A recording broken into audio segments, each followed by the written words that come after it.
Yes, good morning, colleagues. Are we set to go? Just 1 minute. 1 minute. Okay.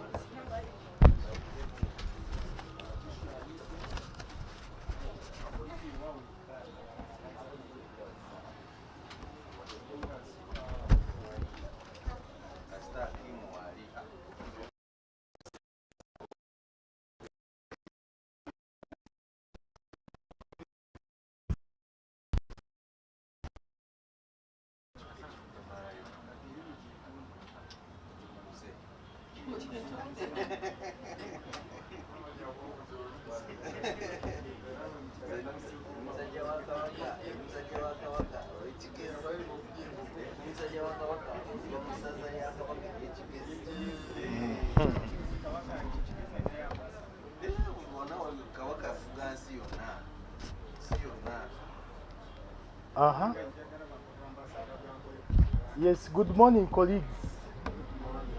Once again, and welcome back, Comrade Bra. We stand in solidarity with you. Sorry for what happened. It is very disheartening that we are celebrating the World Press Freedom Day while our colleague was brutalized in Kawempe during the Kawempe by-election. Sorry for what happened. Colleagues, my name is Mulindwa Walid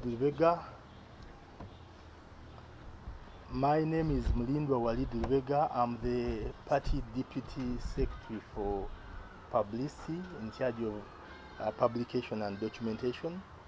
I've been sent by the party leadership to address the nation on 3 issues. The first issue is about abduction, torture of opposition members.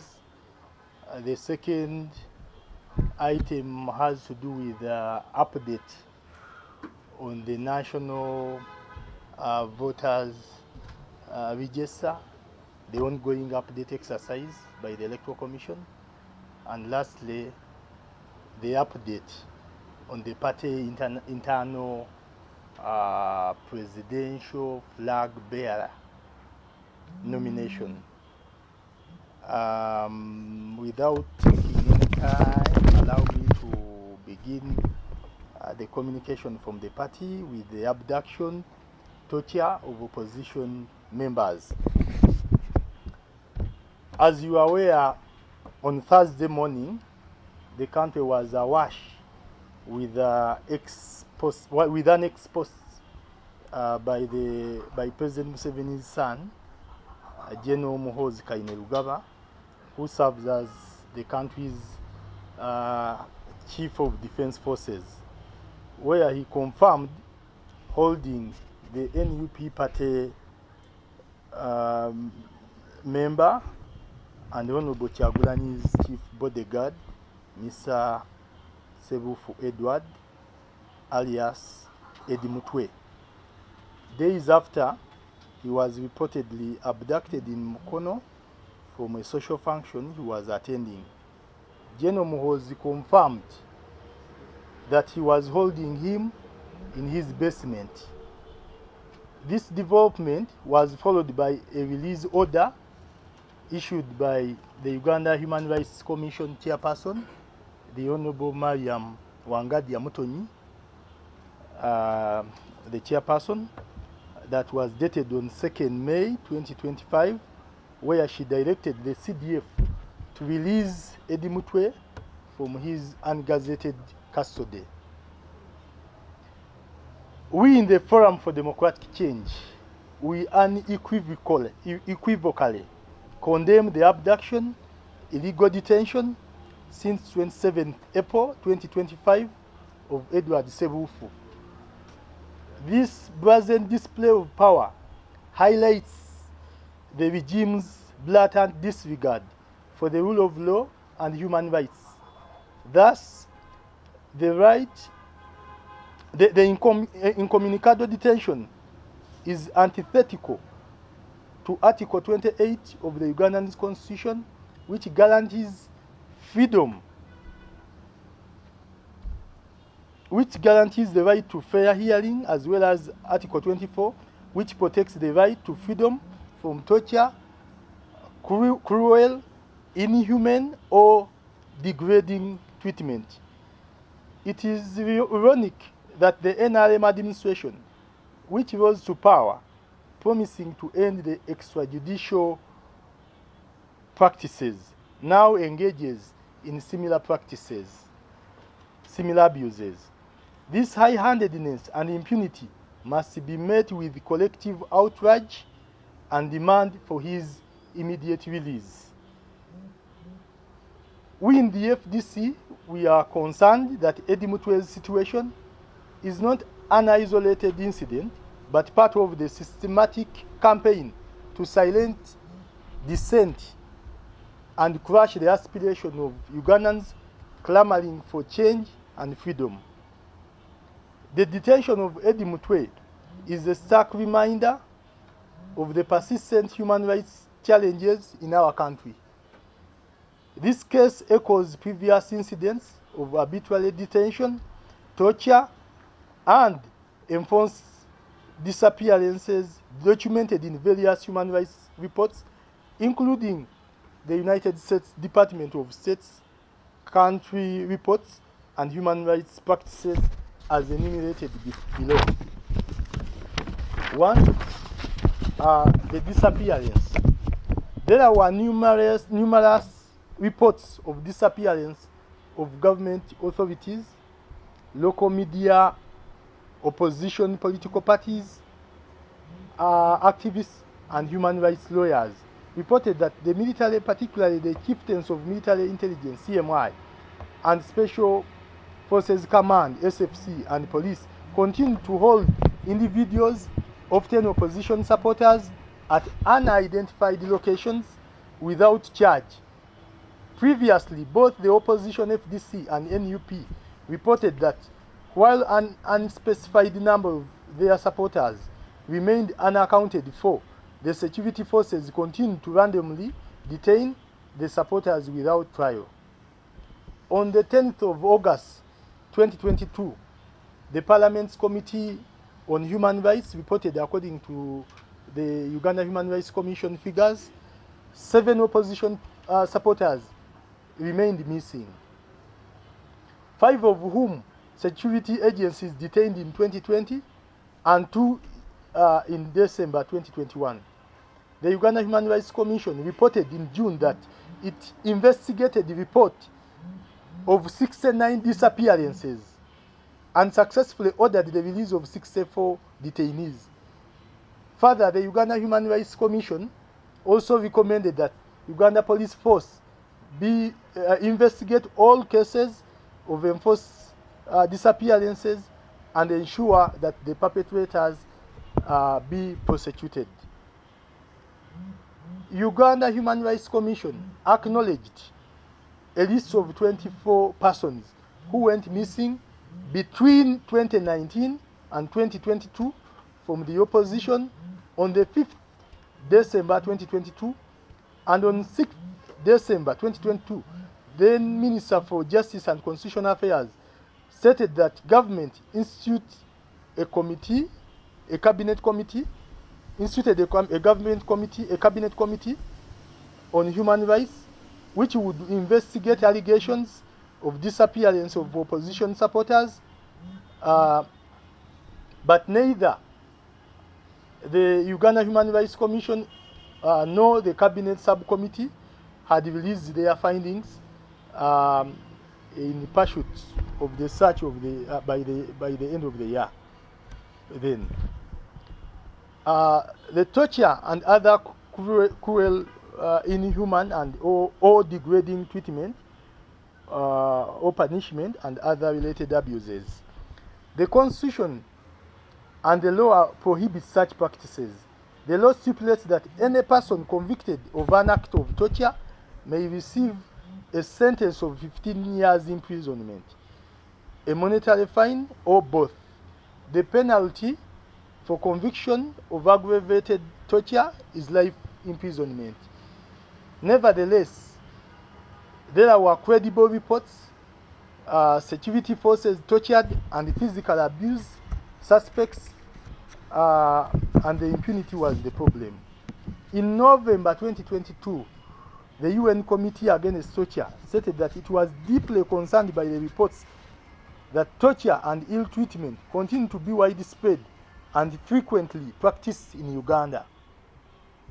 Human rights lawyers, the Uganda Human Rights Commission, Parliament's Committee on Human Rights, we, the opposition politicians, the non-government organization NGOs, specifically the Human Rights Watch and local media, reported that security agencies tortured dissidents as well as suspects as punishment for their criticism of government and its officials, and to extract self-incriminating confessions, sometimes leading to death.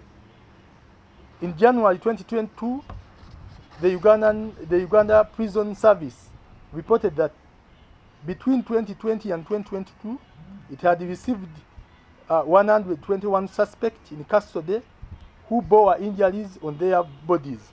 Also in January, the Uganda Human Rights Commission reported that between 2020 and 2022, it recorded more than 500 complaints of torture and other cases of cruel, inhuman, and degrading treatment.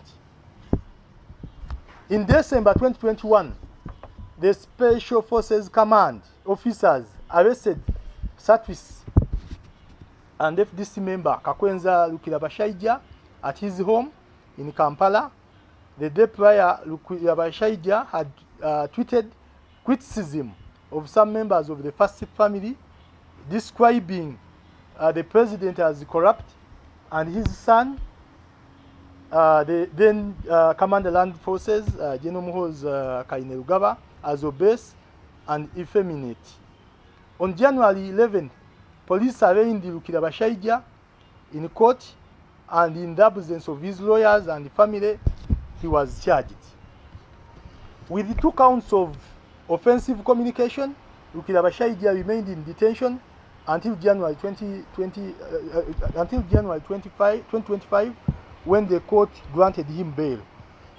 In media interviews published in February, Lukirabashaija said his body bore 63 scars from torture he experienced at the hands of SFC officers under the direct command of General Muhoozi Kainerugaba.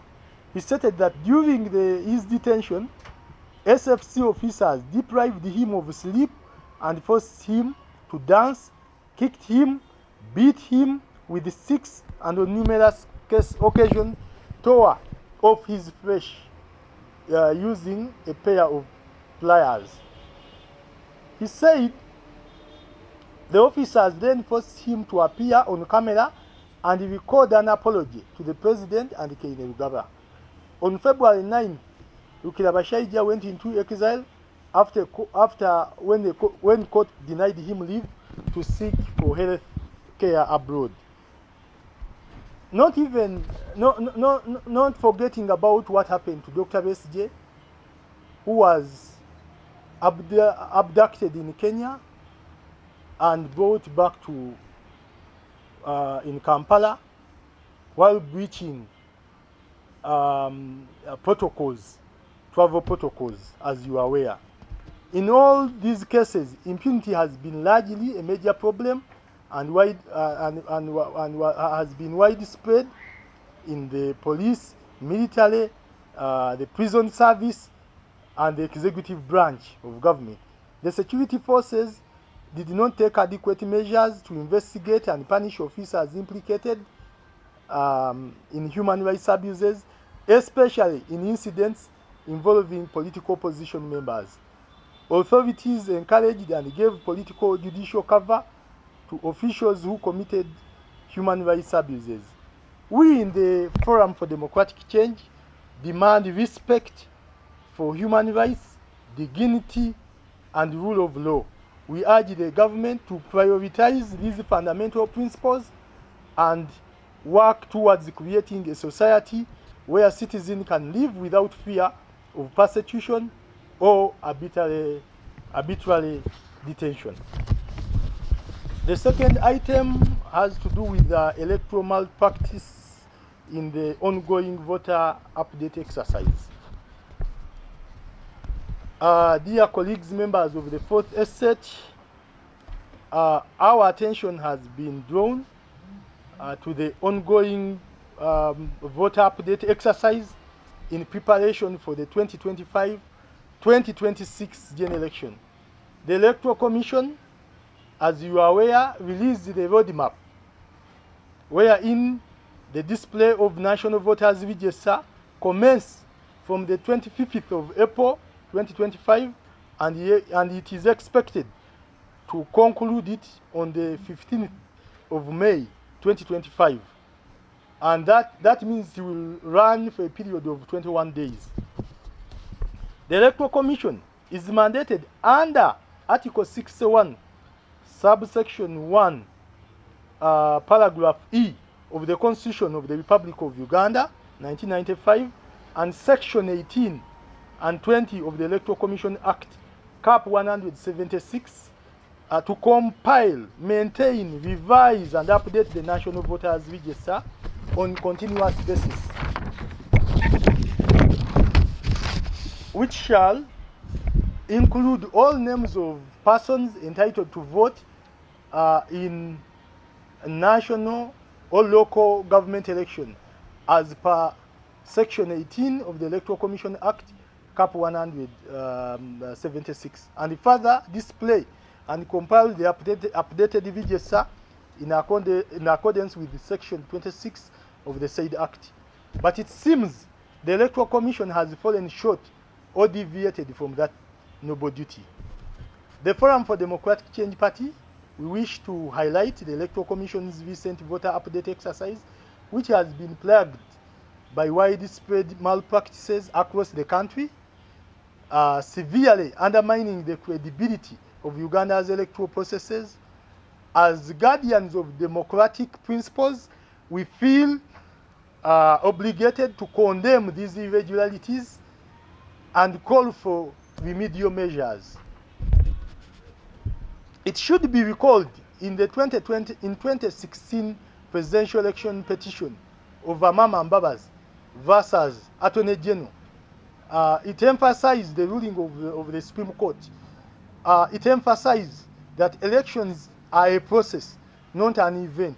And the petition's outcome led to the recommendation for the Electoral Commission to implement measures ensuring transparent, free, verifiable, and fair elections.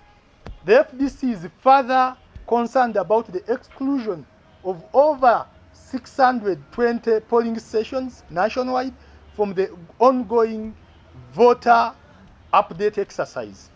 This omission threatens to disenfranchise voters in these areas, as the Electoral Commission won't be able to clean the register or allow them to update their electoral records. It should be recalled that over 620 polling stations represents about 1.6% of the total number of polling stations from the different districts across the country. So we think they would not be able to view the particulars on their voters' register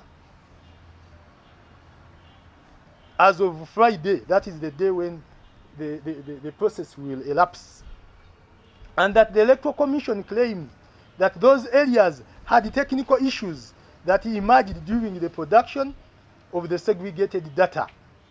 That was a flimsy excuse. We in the FDC believe that Electoral Commission had almost 5 years to prepare adequately for this exercise. So coming up with that flimsy excuse, it is really we shall not accept it.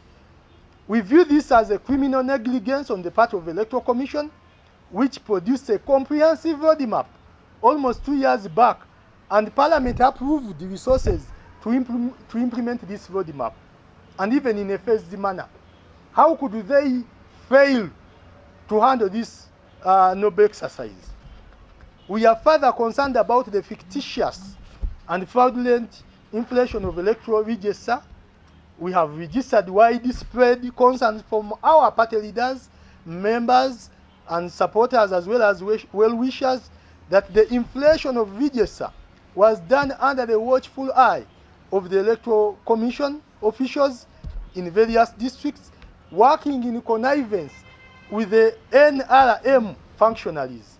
We view these actions of fraudulently inflating the voter register as unconstitutional. Voting should occur at one's place of birth or ordinary residence. We've received widespread concern from various areas indicating that the Electoral Commission has irregularly transferred voters between polling stations without proper verification or signatures from LC1 chairmen. Many LC1 chairmen have disowned these dubious actions. As you are aware, in the process of voter update, if you want to transfer your records to a polling station that is not where you vote from, it is incumbent upon the LC1 chairman of that polling station where you want to effect the transfer from to sign and witness the transfer process. According to the information that the party has gathered from across the country, several LC1 chairpersons have denied being aware of this process. Some have actually acknowledged that they witnessed to a tune of 100 transfers. But during the voter update, the people who transferred are more than 100. Some polling stations have more than 1,000 voters who are on that polling station. These actions, we think, are antithetical to the Constitution, and the FDC will stand to challenge them. So the specific polling stations, such as Kamaliva in Nkozi sub-county, that is in Mpigi district, and Nkozi A in Mpigi district, Ntwetwe Central polling station in Chankwanzi district, Muzana polling station in Chisenyi 1, that is in Kampala Central Division, Lubaga Road A polling station in Mengo Parish, also in Kampala Central Division, Rhino Camp polling station A in Madiokolo district, among others, have seen inexplicable surges in voter numbers to over 1,000, to between 1,000 or 1,500 new voters. We consider these actions fraudulent and fictitious. Typically, a polling station shouldn't have more than 800 registered voters. However, we've found numerous instances where polling stations have so far exceeded this number, with some reaching over 1,000 or to 1,200 and more, which is alarming and unacceptable. We express deep concern over security intimidation and interference in this voter update exercise. Individuals seeking to inspect and scrutinize the process have been arrested. A case in point is Miss Nakaima Stella, a voter in Kayabwe Town Council, who was denied access to information at Nkozi A polling station and later arrested at Kayabwe police station, and later transferred to Mpigi Central Police Station, where she slept in the coolers and was released the next day, that was Tuesday last week. Her crime was to ask questions pertaining the voter update.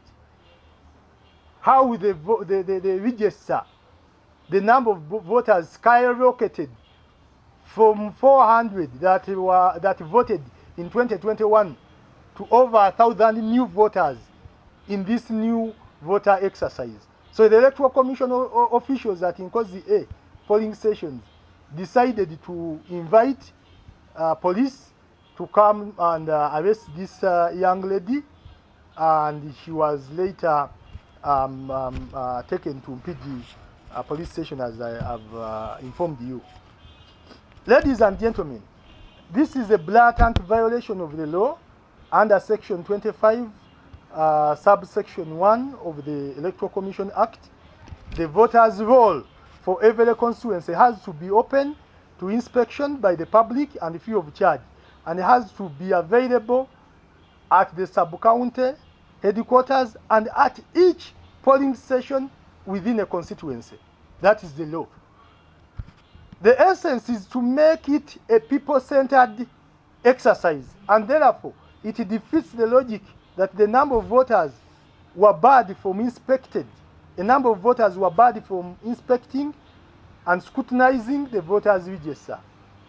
The real essence of this exercise, the update exercise, is to give an opportunity to voters to correct their names, photographs, any other changes, the gender that may be, and even the spellings of their names that may be misspelled by the people who manned this exercise.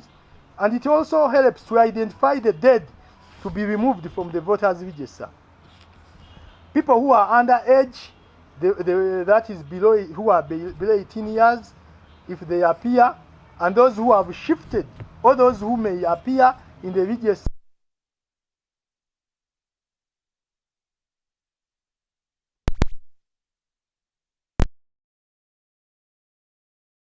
People to scrutinize the above. Finally, we have received information about the deletion of perceived opposition supporters from the voters' register, as well as irregular transfer of voters from their traditional polling stations very far away from where they have been traditionally voting from. This is an attempt intended to take away their voting right in pursuit of free and fair and verifiable elections. The FDC demand the following. 1. We demand the display exercise, copies of the voters' register be displayed for the public scrutiny as per section 26, subsection 1, cap 176 of the Electoral Commission Act. This will allow voters access and inspect the register with a view to weed out ineligible voters. We demand that over 620 polling stations which were not gazetted by the Electoral Commission for the update be expeditiously fixed by the Parliament of Uganda by issue of an instrument for their gazettement, such that the voters in the affected polling stations as well participate in the voter update process within the 21 days, so that we have a credible election. On this matter, the party leadership has instructed the party whip in Parliament, the Honorable Professor Councillor Yusuf Nsibambi, to table this important issue in Parliament, for Parliament to come up with an instrument so that the over 620 polling stations that were not gazetted by the Electoral Commission for voter update be considered, be fixed, and they have their update. Thirdly, we demand the Electoral Commission to review polling stations with fictitious and fraudulent inflated registers to ascertain the numbers. This should be expeditiously handled. The constitutional right to vote should be respected. We insist that the voter's right to vote from where he or she resides from or place of birth. Fourthly, we condemn the interference of security apparatus in this exercise, the arrest of vigilant citizens in discharge of their civic and constitutional right to school. We call for a where all citizens of this country participate in this exercise, we call upon our members, our supporters, Ugandans, to go in numbers and check their particulars, because you never know, you might be a victim of this dubious exercise. We are considering as a party to petition the chairman of the Electoral Commission, Justice Simon Byabakama Mugenyi, to present to the attention of the commission these malpractices in a detailed manner. Actually, we have overwhelming evidence from across the country regarding this exercise. So we have documented it here. The party secretariat working with the branches across the country, the party branches, we have documented the malpractice, and it will form a basis of our petition to Justice Simon Byabakama Mugenyi. We call upon our leaders, vigilante supporters, to take part of this exercise, and then these malpractices finally undermine the integrity of the electoral process and disenfranchise citizens of their right to vote. We urge the Electoral Commission to take immediate corrective measures in addressing them. Short of this, the party leadership that I have the privilege to speak for, we are considering dragging the Electoral Commission to court so that we can rectify the mess that the Electoral Commission has created. The third issue and the final issue has to do with the FDC internal process. Dear members of the fourth estate, I have the privilege and honor to inform you that the Party Electoral Commission last Monday released a comprehensive roadmap, electoral roadmap, 2025-2026, by the able chairperson of the Electoral Commission, the Honorable Boniface Totelebo Kabamunda. As part of the roadmap, the Electoral Commission henceforth is going ahead to implement it in a phased manner. Allow me to inform you that on Friday, 2nd May 2025, by 4 p.m., the FDC Electoral Commission officially closed the issuing of nomination forms for the party presidential flag bearer in the 2026 general election. By close of business that day, the following candidates picked nomination forms.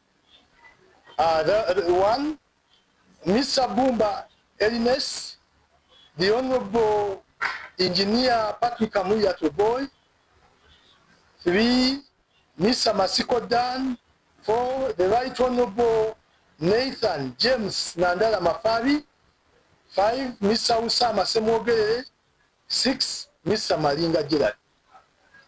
We have 6 aspirants who expressed interest in flying the party flag on the position of presidential flag bearer. So the candidates will be returning the forms for nomination tomorrow, starting tomorrow, Tuesday, 6th May, and Wednesday, 7th May 2025. So far, we have received confirmation from 2 candidates who have shown interest of being nominated on Wednesday, that is 7th May 2025, and that is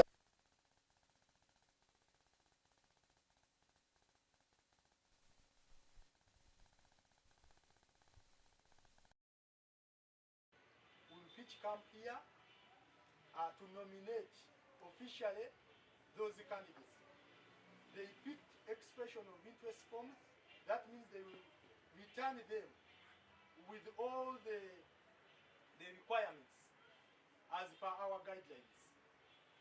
And successful candidate will be declared and will be issued out with the certificate. We invite the media and the general public to come and witness as democracy will be taking shape. We in the FDC, we not only talk about democracy, we practically showcase democracy, we work democracy.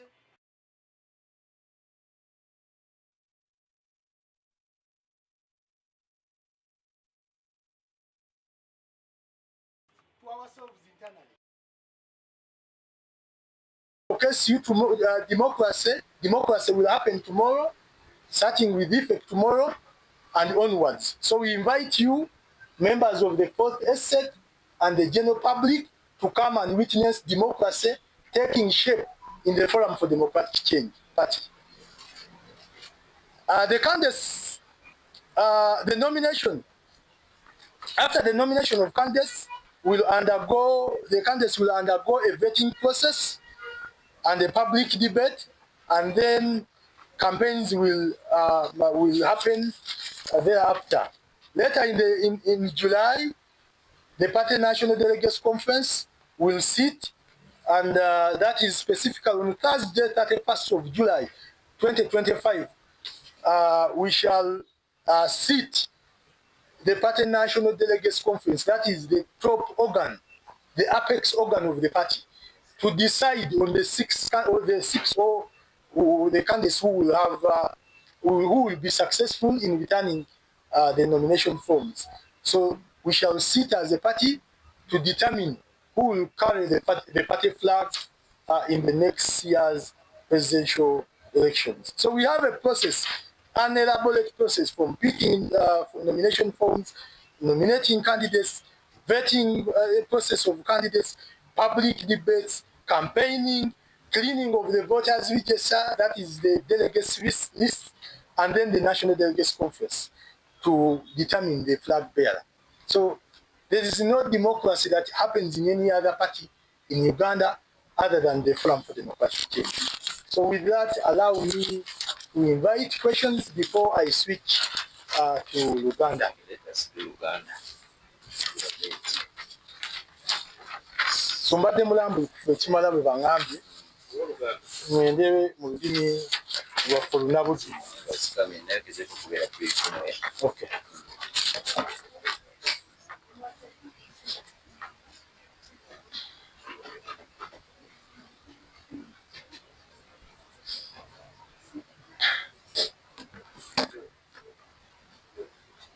Basebo ne bannyabo, FDC entumye okwogera ku nsonga 3. Munzikirize nsookere ku nsonga esooka, obukulembeze bw'ekibiina bwe bwantumye okutangaaza eggwanga. Ensonga esooka y'ey'okukwatirwa n'okutulugunya abakulembeze awamu n'abawagizi ab'oludda oluvuganya.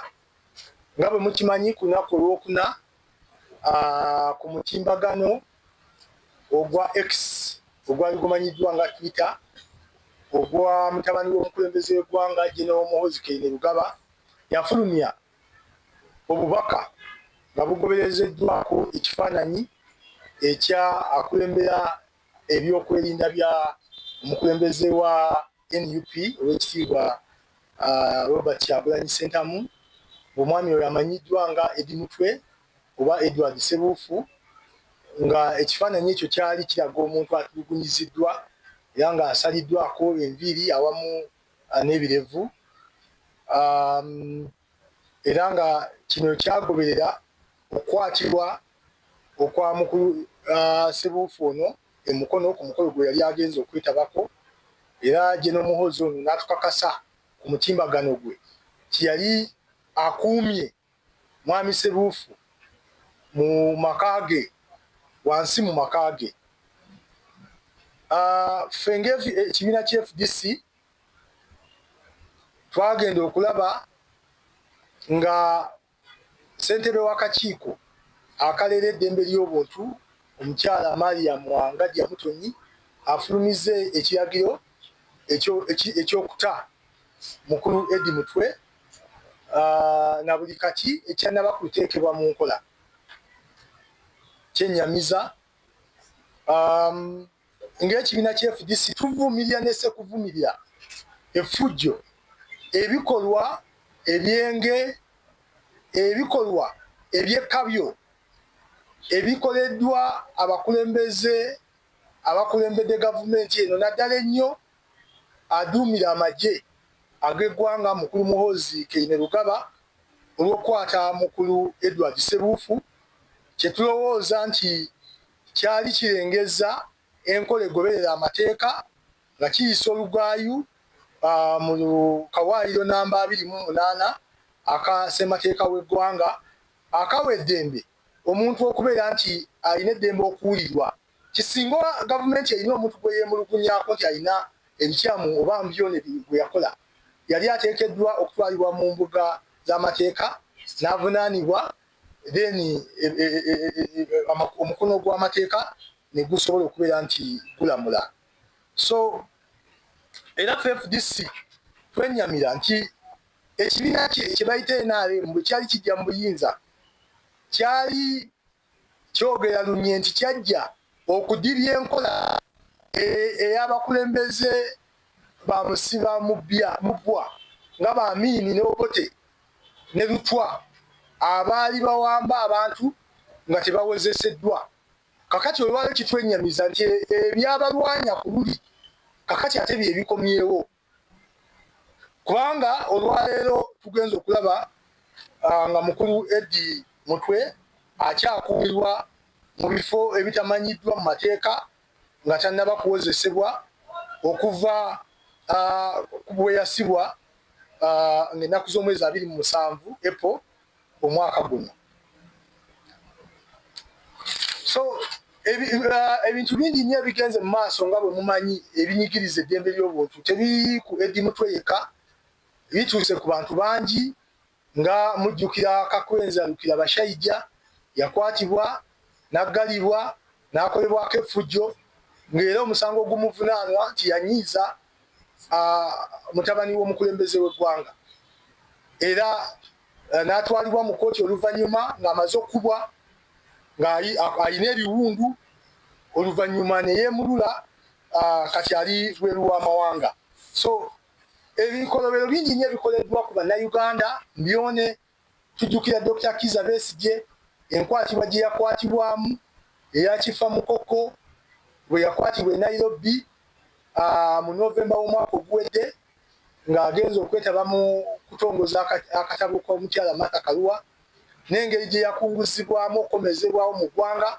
Ebikolwa ebyo tubivumirira nesekuvumirira ng'ekibiina kya FDC bye tulowooza nti bituzzaayo mu nkola enkadde gye twadibya, era tulowooza nti enkola efaananako bw'etyo yandibadde ku ssaawa zino si yeekola ki, era tusaba gavumenti bunnambiro ete Eddie Mutwe kubanga tunafuna musango guli awo gwa simba gumuvunaanwa.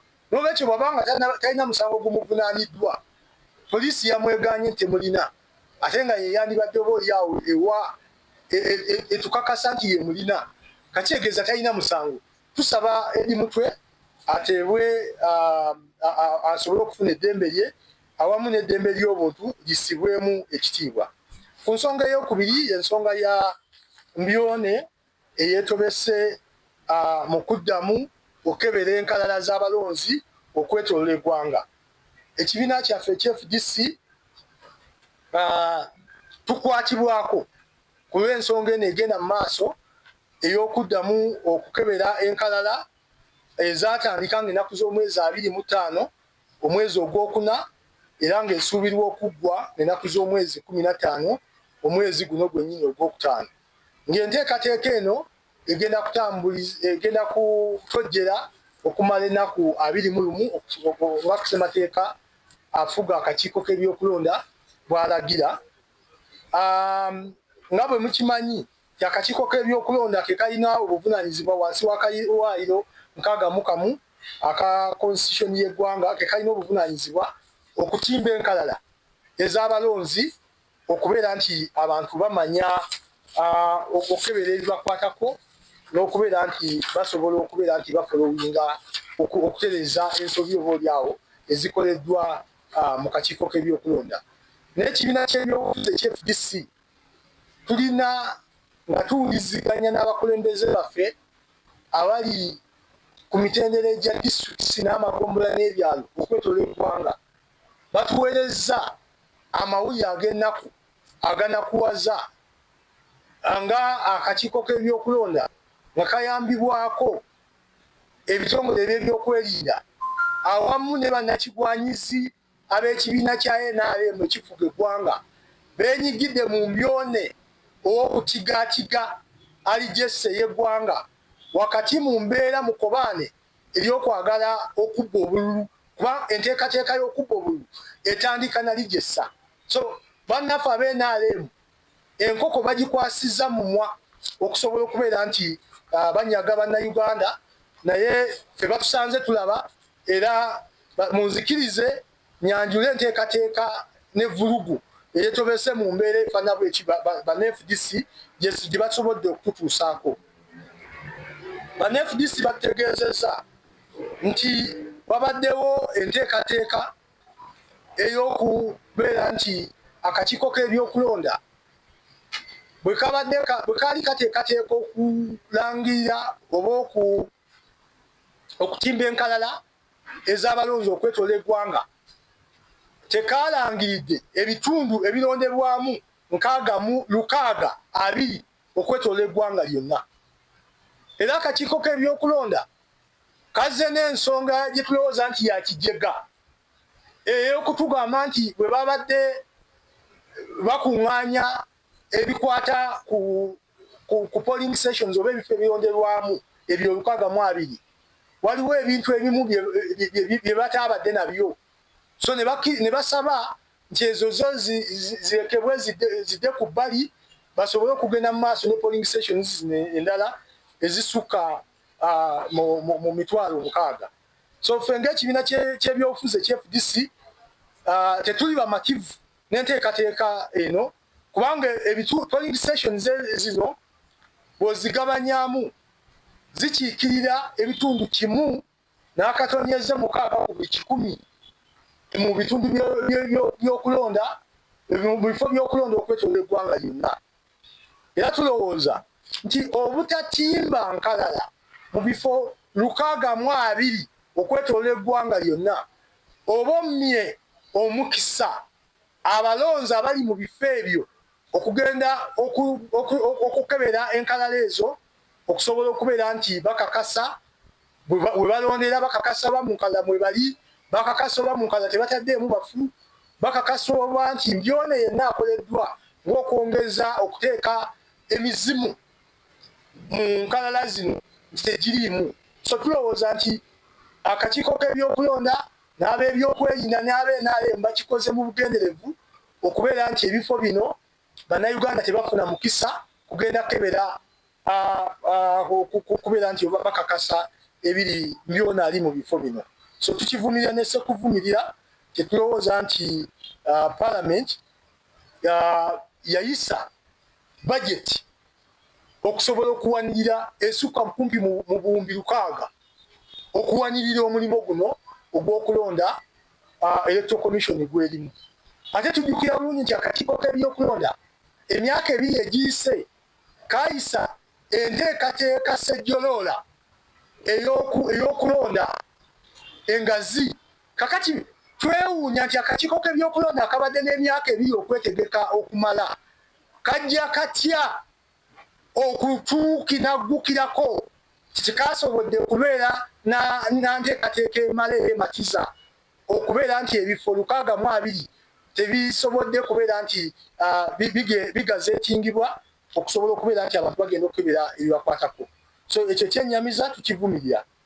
Ensonga endala gye tulowooza nti abakulembeze baffe gye batuwadde ey'okubeera nti mu nkalala zino mulimu abalonzi ab'empewo abakakaatiddwa mu nkalala zino, era ekyo tukifunye mu bifo bingi ng'omulimu guno gukoleddwa abakungu mu kakiiko k'ebyokulonda mu madistricts abasupervisor mu magombola mu miruka nga bakwataganye n'ab'ebyokwerinda awamu n'ekibiina ky'NRM bannakigwanyizi. Era tulowooza nti enkola eno ey'ekifere egendereddwamu okubeera nti abantu bababba ng'obudde bukyali. So ensonga zino zeetobekeddwamu n'okubeera nti bachairpersons b'ebyalo tebasobodde kubeera nti abalonzi bano ab'empewo babakoneramu ssaamu. Etteeka ligamba nti abantu bano abakola transfer oba abakyusa okulonda, kati nga nze alondera ku Delight Primary School, bwe ngamba nti ngenda kulondera Endagwe Primary School, kitegeeza nti chairman w'Endagwe aba alina okukoona ssaamu ku lukalala lw'engenda okukyusizaako okusobola okubeera nti ki naye bachairman abamu ab'ebyalo batutegeeza eyakoleddwa bannaffe bannakigwanyiza ab'NRM nga bayambibwako akakiiko k'ebyokulonda okubeera nti baddira abantu abasukka mu 1,000 abalonzi ab'empewo ne babayingiza mu ligisa. Abakulembeze abamu batugambye nti bakakasa okusayiningira abantu abatasukka 1,000 naye bagenza okwesanga mu nkalala nga mulimu abantu abakoze transfer abakyusiza abasukka mu 1,000. Kyetulowooza nti egyo gyonna mivuyo egy'okuyambako ekibiina ky'NRM okunyakula akalulu kaffe. Obufere buno buzuuliddwa mu bifo bino wammanga: Ekamaliba mu Nkozi sub-county mu Mpigi district, n'Enkozi A mu Mpigi district, Entwetwe Central Polling Station mu Kyankwanzi district, Muzaana Polling Station mu Kisenyi, Lubaga Road A Polling Station eriranye police awe Mengo Parish mu Kampala Central, Rhino Camp Polling Station A mu Madiokolo district, n'ebifo ebirala bingi nnyo. Era tutaddewo desk ng'ekibiina ky'ebyobufuzi eky'FDC okufuna ebivuyo n'embyonoyo yenna agenda tusobozesa okubeera nti twongerayo ensonga zino awamu n'okusitula ku maloboozi kwabo bekinaaba kikutteko. Era mu mbeera efaanana bweki akakiiko k'ebyokulonda kazze n'enkola ey'okutiisatiisa abo abawagizi baffe oba n'abalonzi okwetoola eggwanga abazze okuwakanya mbyone afaanana eyetobese mu kubeera nti batimba enkalala. Ekyokulabirako, omukyala Nakayima Seera omulonzi ku Nkozi A Polling Station yeekubidde omulanga ng'awakanya effujjo n'embyone n'evulugu eyetobese mu nkalala ku polling station kwalondera mu Nkozi A Polling Station.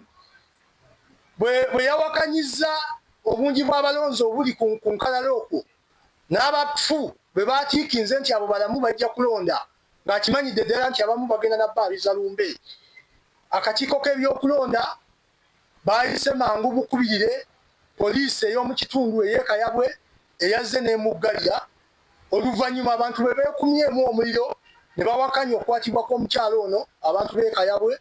Era tubeebaza okubeera abakalabakalaba. Poliisi kwe kusalawo okumwongerayo Empigi ku Mpigi Central Police Station. Empigi gye yaweereddwa akakalu oba bondi ku lunaku olwokubiri n'ateebwa ng'avunaanibwa omusango ogw'okulemesa abakulembeze b'ebyokulonda okukola emirimu gyabwe. Kyetulowooza nti ekyo kya bujega, kya bufere, kubanga ono yabadde akola mulimu ogwo ogumuweebwa ssemateeka.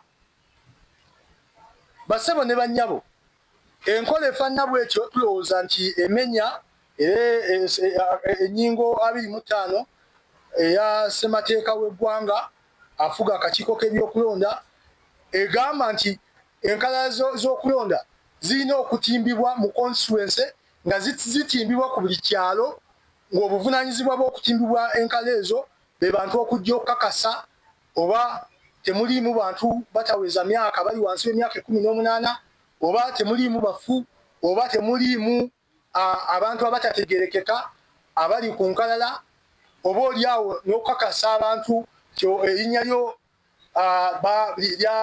empandiika yentongole, oba oliawo ekifaananyi kyo bayinza okukyusa ekifaananyi kya Mulindwa Walidi Lubega ne bateekako ekifaananyi ky'Omumbejja Nassuuna Oliver nga mukyala gwe bataddeko. Kakati obuvunaanyizibwa bw'okukebera enkalala kwe kakasa nti ekifaananyi ekiriko kyange. So akakiiko k'ebyokulonda n'ab'ebyokwerinda bwe balemesa abantu baba balemesezza abantu era baba bamenya ssemateeka ow'abantu okubeera nti basobola okuvaayo okukola omulimu ogufaananako bwe gutyo. So nga mmaliriza, ekibiina kya FDC tusazeewo bino wammanga okusinziira ku mbyono oyo akoleddwa. Ekisooka, tusaba akakiiko k'ebyokulonda katimbe enkalala kubanga waliwo n'ebifo bye katatimbyemu bye katakkirizzaamu bantu kujja kebera ku nkalala. Abalala babakeberera bakubuuza erinnya lyo tyegwani kinze Mirako Ibra ne bakebera erinnya naga nti tukulabye ne bakusiibula.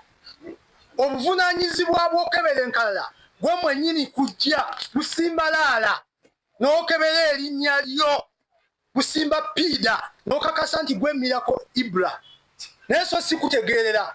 So tusaba akakiiko k'ebyokulonda kaveemu enkola ey'obufere ey'okujja okukeberera abantu n'okutegeerera abantu biki bye bakukusa.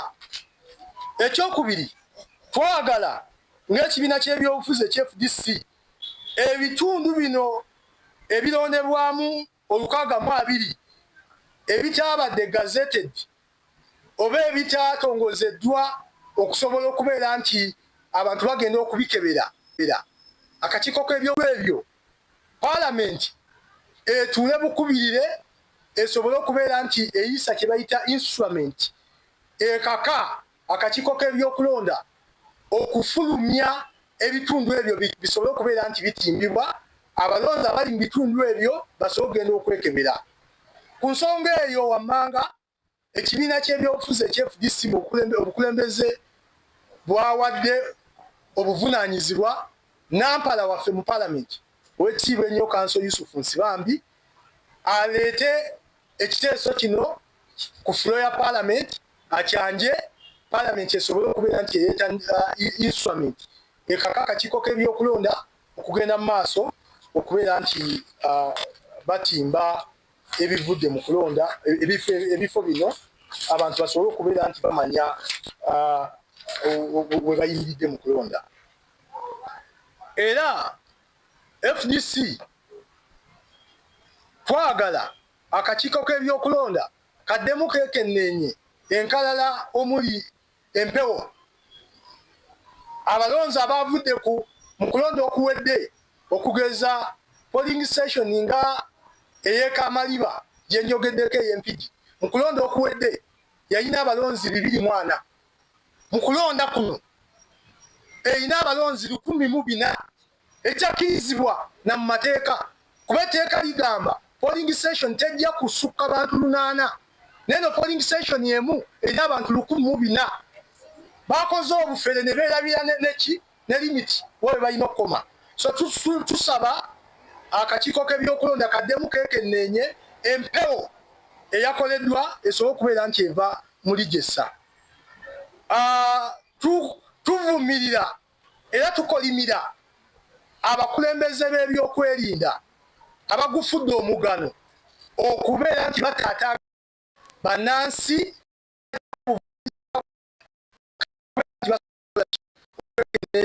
enkalala zino era ekwatiddwa.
ne Kalonda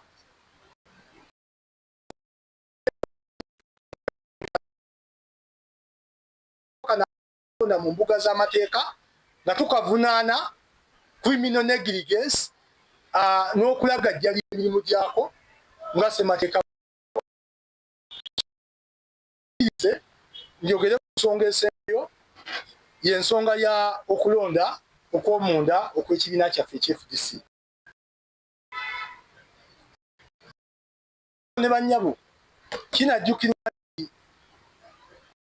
sabbiiti eyali ande twali wano ne tulangirira mu musana enteekateeka sejjoloola eya okulonda ng'enteekateeka eyo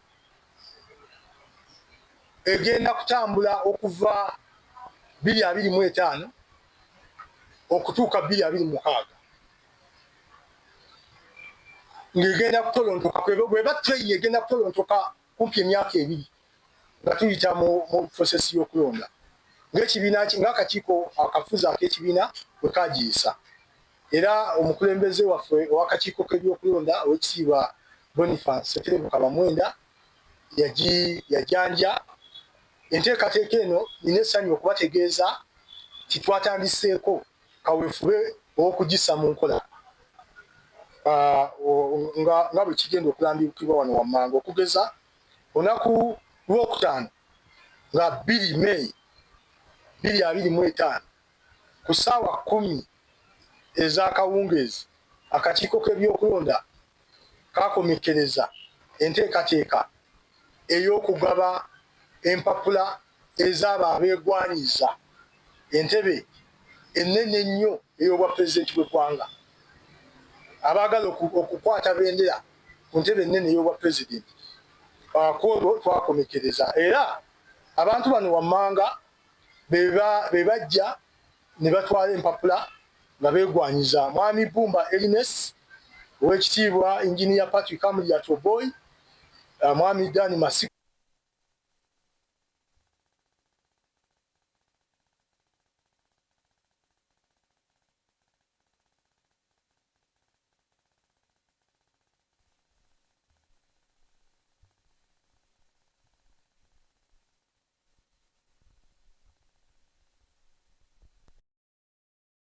okutandika n'olunaku lw'enkya ku lwokubiri nga 6 okutuuka ku 6 May okutuuka ku lwokusatu nga 7 May bajja kuba bakomyawo empapula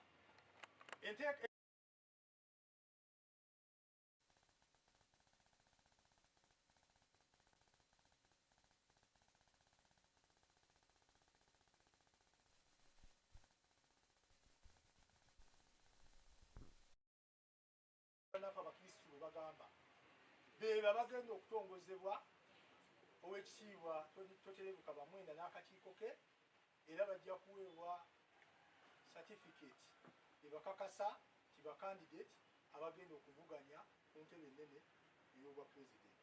Ffe ng'ekibiina kya FDC mukimanyi ti bwe twogera ku kigambo democracy tetumwogerako bwogezi nga bannaffe. Ekigambo democracy nga bwe kiri mu makati g'erinnya ly'ekibiina kyaffe Forum for Democratic Change tukissa mu nkola. Ekigambo kyaffe tukissa mu nkola tukigoberezaako ebikolwa era ebikolwa ebyo byeyogerera. Tetubeerangako na kugaba kaadi nga tuzigabira mu bumooli. Kaadi tuzigaba mu musana era basebo ne bannyabo bannamawulire n'abawagizi b'FDC n'abatwagaliza ebirungi tubakunga mujje mu bungi okutandika n'olunaku olw'enkya. Mujje mukakase mwerabireko n'amaaso gammwe nga democracy atojjera mu kibiina kyaffe ekirungi ennyo ekya-FDC.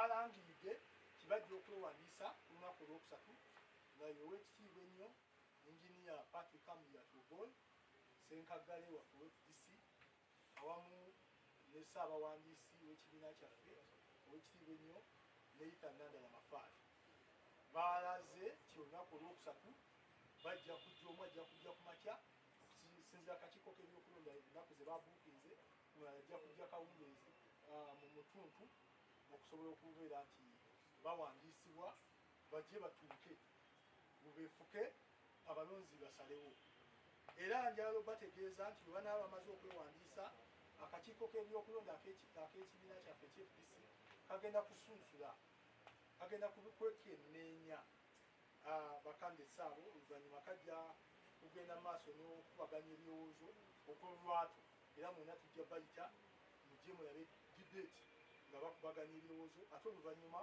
akakiiko kajja kufuuwa wiiso kabasimbule bagende mu districts ez'enjawulo basindane nga basaba akalulu mu balonzi ate era ng'ennaku z'omwezi 31 lujja kuba lwakuna July 2025 tujja kuŋŋaana mu National Delegates Conference mu lukuŋŋaana lwaffe tagamiruka we tugenda okusunsula oba okulondako kwabo bwe banaaba omukaaga ani anaaba asaanidde okuwanika bendera era eggwanga lijja kumumanyako basebo ne banyawo bebalemu okumpuliriza Ssaabasajja Kabaka awangaale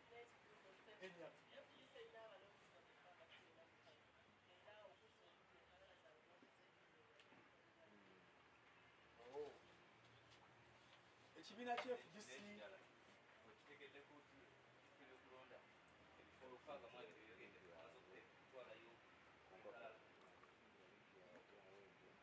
ekisooka ekibiina kya FDC tulina badelegesi 12 nga buli badelegesi benzijukira abaakuba akalulu ennaku z'omwezi 6 Oktoba 2023 twalina delegates conference ebigogo ku Patida Samaji eyalonda okukulembeza ebitulina olwaleero naye waliwo obwedda abafudde okugeza tulina kiyamaani waffe owakira municipality amungu yamuyita emabegakaawo kiyamaani wa constituency kitegeeza tajja kulonda akakiiko k'ebyokulonda kalina okuddamu okwekenneenya enkalala ezo okugyamu abafu ate ne tutafaanana nga akakiiko ka byabakama akakoze ebuli so tugenda kukwekenneenya enkalala ng'ennaku z'omwezi 25 July nga 25 July lujja kuba lwakutaano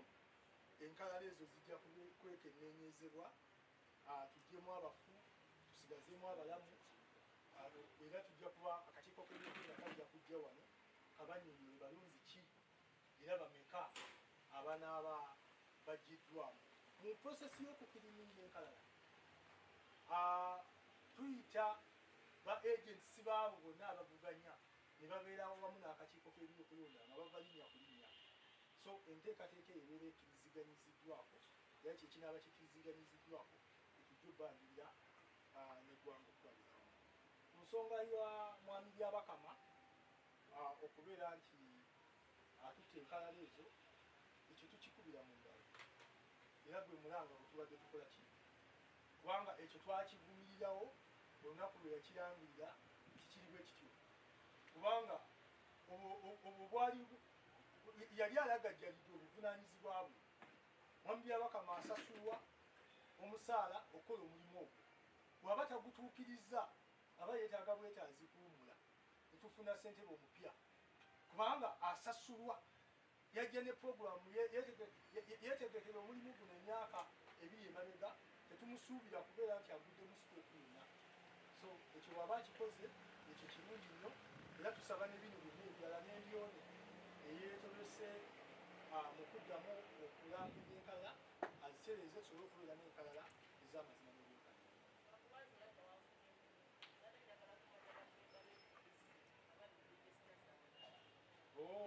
badde manyi obuuza badelegesi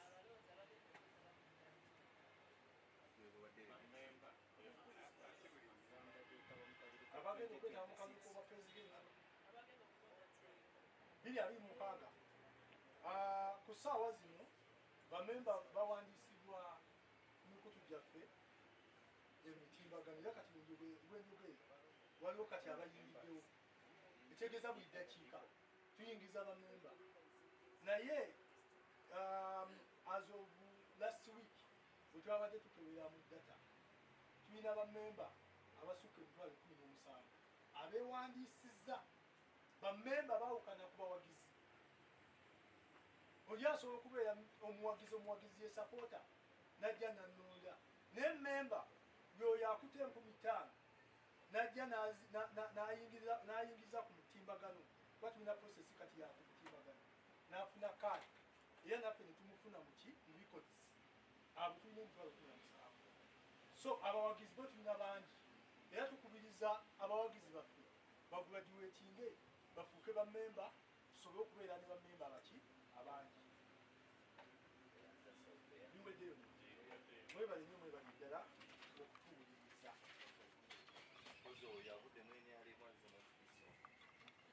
nambadde simumanyi kuba mwenaale oyo bulijjo wa FDC mulijo esaye ndagwe talimu